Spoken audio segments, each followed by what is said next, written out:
আসসালামু আলাইকুম, কেমন আছেন আপনারা সবাই? আশা করি ভালো আছেন। আর আমিও আল্লাহর রহমতে আছি, আলহামদুলিল্লাহ ভালো। আর সকালে উঠে প্রতিদিনের মতো আমার একই রুটিন, কী রান্না করব তা ওটা ভেবে এই যে মাছটা ভিজালাম। এখন আপনারা বলেন তো এই মাছ দিয়ে কী রান্না করা যায়?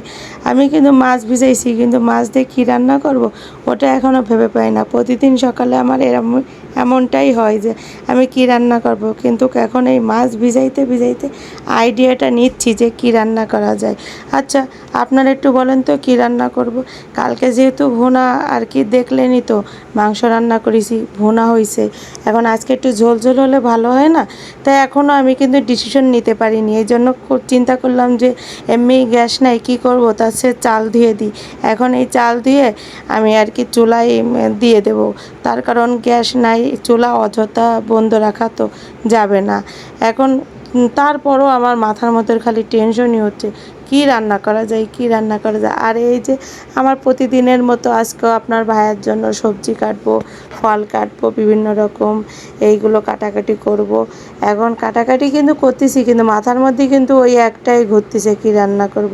এপাশে আবার রান্না চড়াই দিয়ে দেখেন প্রতিদিনের মতো কাজও আরম্ভ করে দিই। এক পাশে রান্নাটা গুছাই, আবার এক পাশে ঘরের সব কিছু গুছাই। কাপড় চোপড় এতই জমে যে কাপড় চোপড় প্রতিদিন ধুইলেও কাপড় চোপড় একের পর এক বের হইতেই দাঁড়িয়ে থাকে। এপাশে আমার কুটা কাটাও শেষ হয়ে গেল, আর এপাশে মাছ কাটলাম। আচ্ছা, মাছ তো কাটলাম, এখন এই যে ডিমগুলো না, ডিমগুলো দিয়ে যদি কোনো কিছু ভাজি করা হয় তাহলে কিন্তু খুব মজা হয়, বলেন আপনারা? তো এখন ডিসিশন নিয়েই ফেললাম, যেহেতু পটল কাটা আছে, পটল দিয়েই রান্না করি। কি বলেন? একটু ঝোল ঝোল হলে খুব ভালো লাগে আমার কাছে। আর সব সময়ের জন্য ভুনা তরকারি খেতে ভাল লাগে না। তো এই যে কুটা কাটা করে রান্না করতে চলে আসলাম আমি। এখন এই তরকারিটা কষায়ে আর কি ঝোলের পানি দিয়ে দেব। আমরাও সব তরকারি দিয়ে একসাথে কষিয়ে নিই। কালারটা কিন্তু সেই হয়েছে না বন্ধুরা? আর ভালো কথা, আমার এই যে এই তরকারি দেখে কার কার খেতে মনে করছে তারা অবশ্যই চলে আসবেন আমার বাসায়, সমস্যা নাই। কারণ আমি সবসময় একা খাই, তো একা খেতে বেশি একটা ভালো লাগে না। তো ভাবলাম একা একা খাবো, আপনাদেরকে নিয়েও খাবো, সমস্যা কী বলেন? আর এই যে বলেন তো কী দিচ্ছি। আসলে আমার এইটা খুব ভালোই লাগলো না, এই সিনারিটা আমি যেভাবে কাঁচামরিচ দিচ্ছি আমার কাছে কিন্তু অসাধারণ লাগছে। যাই হোক বন্ধুরা, আমি কিন্তু বারবার একই কথা বলি, আমি একটু বেশি বক বক করে ফেললাম, তাই না? কী আর করার বলেন? আপনাদের তো ভয়েসটা দিতে হবে, আর ভয়েস দিতে গেলে তো আর আমতা আমতা করে ভয়েস দিলে হবে না, বলেন? আর এই যে এখন মাছ দিয়ে দেবো আমি তরকারির ভিতর। অবশ্য কালকের তরকারি আমার আছে, এই জন্য আজকে শুধুমাত্র এই মাছের ঝোলটাই করব। হ্যাঁ, আর এটা কিন্তু অনেক ভালো লাগে আমার কাছে, আমার বাচ্চারাও খুব পছন্দ করে। এজন্য এই মাছের ঝোলটা আমি আজকে রেডি করব।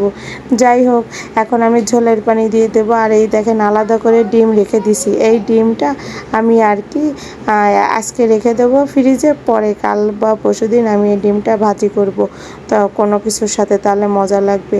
আর এই পাশে এখন ঝোলের পানি আমি তরকারিতে দিয়ে দেব।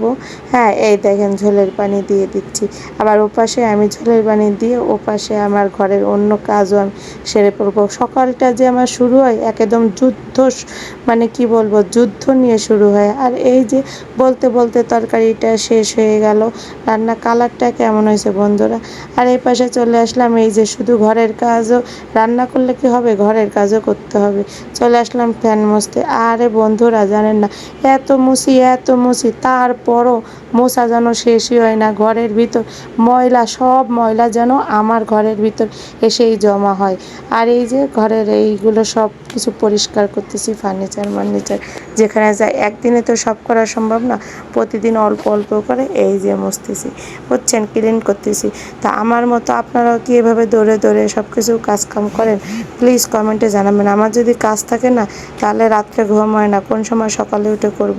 আর আস্তে আস্তে করা আমার হলো অভ্যাস নাই, আমি তাড়াহুড়া করে করি। আর যতই রান্না করি না কেন, এই দেখেন সকালে ছেলে পরাটা খাবে, ফিরে আবার পরাটা আনলাম, এনে ছেলের জন্য পরাটা, ছেলেদের জন্য আর কি যে নাস্তা এখন রেডি করতেছি। এক এক ছেলের জন্য এক একটা প্লেটে, এটা আমার কাজ, কারণ একসাথে দিলে বুঝছেন এরা অনেক ঝগড়া করে, এই জন্য আলাদা আলাদা করি। আর যাই হোক, যদি আমার এইটা ভালো লাগে তাহলে প্লিজ পাশে থাকবেন এবং লাইক করবেন, কমেন্ট করবেন, শেয়ার করবেন, সাবস্ক্রাইব করবেন, করে আমার পাশে থাকবেন। আর এই দেখেন এক এক ছেলের জন্য এক একটা প্লেট রেডি করে এখন দিচ্ছি। কি এক জ্বালা, তাই না? মাদের বাচ্চা থাকলেও জ্বালা, না থাকলেও জ্বালা। আর এই দেখেন আমার বাচ্চাদের জন্য প্লেট সাজিয়ে সাজিয়ে আমি পরিবেশন করতেছি। যাই হোক, কেমন লাগলো ভিডিওটা প্লিজ পুরো ভিডিওটা দেখবেন, কমেন্ট করবেন, ঠিক আছে? আর আমাকে জানাবেন কেমন হয়েছে। আপনাদের অনুপ্রেরণাই, আপনাদের উৎসাহই কিন্তু আমার অনুপ্রেরণা। যাই হোক, অনেক বেশি বক বক করেই ফেললাম। আর যদি ভুল হয় ক্ষমার দৃষ্টিতে দেখবেন। আর কিছু বলার নাই, কারণ নতুন আমি শুরু করছি তো ভুল হতেই পারে, তাই